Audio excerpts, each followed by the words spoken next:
may karapatan po ba si Mrs. sa lupa nilang mag-asawa kung sila ay magkahiwalay? Kung hindi sila nagkaroon ng judicial separation, ang pag-aari nila ay mananatiling conjugal, ano?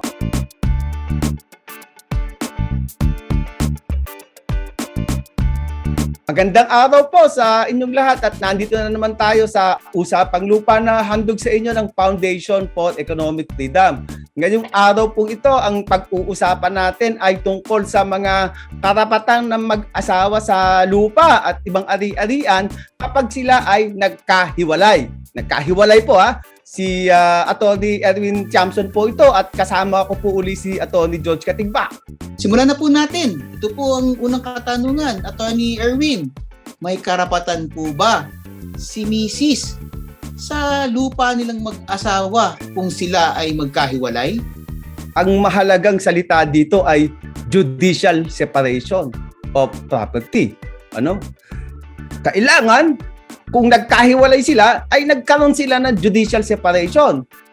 Kung hindi sila nagkaroon ng judicial separation, ang pag-aari nila ay mananatiling conjugal, ano? Kung ang kanilang relasyon bilang mag-asawa ay conjugal. Ibig sabihin, hindi nawala ang pag-aari ng isang asawa kahit sila ay nagkahiwalay sapagkat sa mata ng batas, ano, sila ay mag-asawa pa rin. So halimbawa, ang lupa na kinatitirikan ng kanilang bahay ay nakalagay sa kanilang pangalan ng mag-asawa at yung lalaki ay lumikas, ano, parang ibon ng ibang pugad. Kahit magkaroon na ito ng pamilya, hanggat hindi na-dissolve yung kanilang property relationship sa pamamagitan ng judicial separation of properties, mananatiling ang mag-asawa ang may-ari ng lupang ito.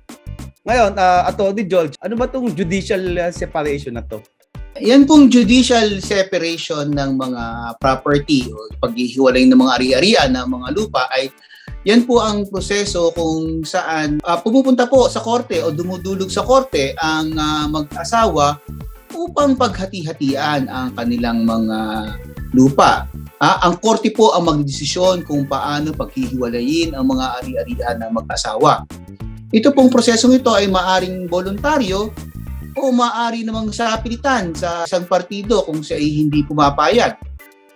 Ang legal separation po ay paghihiwalay lamang ng mga kanilang ari-arian o lupa. Hindi po ito paghihiwalay ng mag-asawa. Alam naman po natin na hanggang ngayon ay wala pa pong divorce dito po sa ating bansa. Kaya kung gusto niyo pong paghiwalayan ng inyong mga ari-arian ng inyong lupa, mag-file po kayo sa korte ng judicial separation sa korte. Ito naman po ang sunod na tanong. Ano naman po ang magiging karapatan ni Mrs. kapag nag-judicial separation? Kapag nagkaroon na ng judicial separation of properties, ano, dahil na-dissolve na yung marriage, halimbawa nagkaroon ng annulment at bahagi ng annulment ay na-dissolve yung marriage o nagkaroon sila ng legal separation at nagkaroon na din sila ng separation of properties as a result of these proceedings tungkol sa kanilang pagkakakasal, sila ay magkakaroon na ng kanya-kanyang sariling pamumuhay at pag-aari. Hindi na sila, yung tinatawag nating mga conjugal ownership ay mawawala na. Yung parang kung ano ang kayod ni Mister, kung ano ang inuwi niya sa pugad, yun din ay kalahati nun ay mapupunta kay Mrs. Pagka nagkaroon na ng mga separation na to, sabi sa Article 145 ng Family Code, kayo ay mayroon ng kanya-kanyang buhay at ang inyong pag-aari ay kanya-kanya na. Kumbaga, wala nang pakialaman. Kumbaga, ito yung tinatawag natin na wala nang forever, tapos na ang forever dito. Kayo ay humayo ng mapayapa at kayo ay maghiwalay na pati ang inyong pag-aari. Ngayon, Atty. George, paano naman kung hiwalay na? At pagkatapos may kinasama na iba itong isa sa Mr. o kay Mrs. at nakapagpundan na ng panibago. Nagkaroon na sila ng pundan na kanilang lupa. Paano ba nangyayari dito? Naku po, malaking disgrasya yan, Atty. Tiamson. Kung wala pong judicial separation of properties, lahat po ng mga bagong ari-arian na naipundar ni Mr. o kaya ni Mrs. sa kanyang bagong kinakasama ay kanilang paghahatian na parang co-ownership, ano? Pero yung pong hati ni Mr. o ni Mrs. nakasal pa dun sa unang niyang, dun sa totoo niyang asawa, ay mapapasama po doon sa pangkahalatang pagmamay-ari doon sa kanyang pinakasalan. Halimbawa, si Mr. A at si Mrs. B naghiwalay. Si Mr. A ngayon, ang kasama niya ay si C. At sa pamumuhay ni Mr. A at ni Miss C, ay nakabili sila ng 4 na apartment. Halimbawa. So, 2 apartment para kay Miss C at 2 apartment para kay Mr. A. Pero yung kay Mr. A na hati na 2 apartment ay mapupunta pa doon sa kabuuan ng ari-arian ni Mr. A at ni Mrs. B. So, dahil ito po ay kinukonsider na batas na nasa loob pa rin ng kanilang valid na kasal. Medyo mabigat po yan, ano? Ayan. O, attorney, ito naman yung tanong ko. Ito, lagi ko naririnig kasi, lalo na sa mga artista. Ano ba yung prenup? Bakit ba mahalaga yan sa mga lupa ng mag-asawa o sa kanilang mga ari-arian? Ano ba yung prenuptial agreement na yun?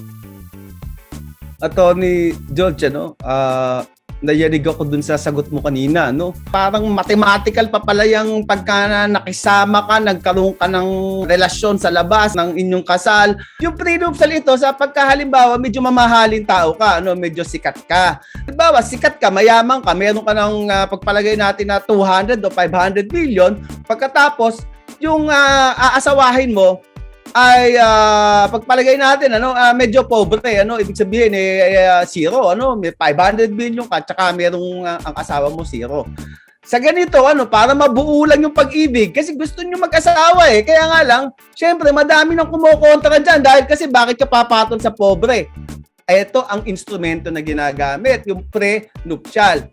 So dito hiwalay sa simula, hiwalay ang pag-aari ni halimbawa mayaman si Mrs. Hiwalay ang pag-aari ni Mrs. dito sa pag-aari ni Mr. Kumbaga magkasama lang sila sa kama, pero yung kanilang bangko magkahiwalay.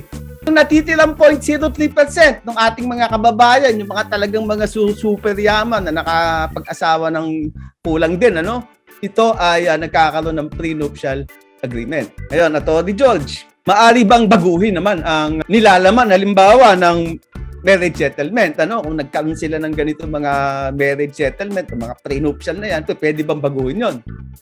Kung natapos na, Sir Erwin, ang kasal ay hindi na po pwedeng baguhin, sabi po ng batas.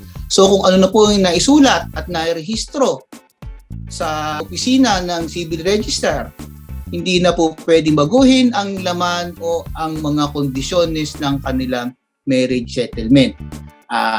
Maliban na lamang kung may mga proseso na makapagpabago dito na ipa-file sa korte, halimbawa kapag po nagkaroon sila ng judicial separation o nagkaroon ng annulment. Pero yung pong nilalaman ng prenuptial agreement o ng marriage settlement ay hindi na po nababago. Mukhang sumesenyas na po si Direk Atty. Erwin. Kailangan na natin magpaalam daw. Oo nga, Atty. George, wala talagang forever, kahit gusto natin talagang walang hinto natin pag-usapan ng mga hiwalayan na mag-asawa, ay walang forever, Kailangan nating tapusin na ang programang ito at ito pong muli si Atty. Erwin Tiamson na bumabati sa inyo ng pasukan na naman, pasukan na naman. At ito naman po si Atty. George Katigba na nagsasabing stay safe pa rin.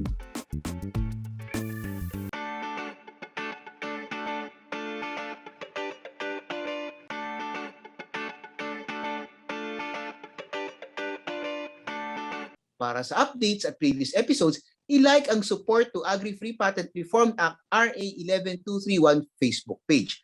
At subscribe na rin po kayo sa YouTube channel ng FEF at Spotify podcast ng Usapang Lupa.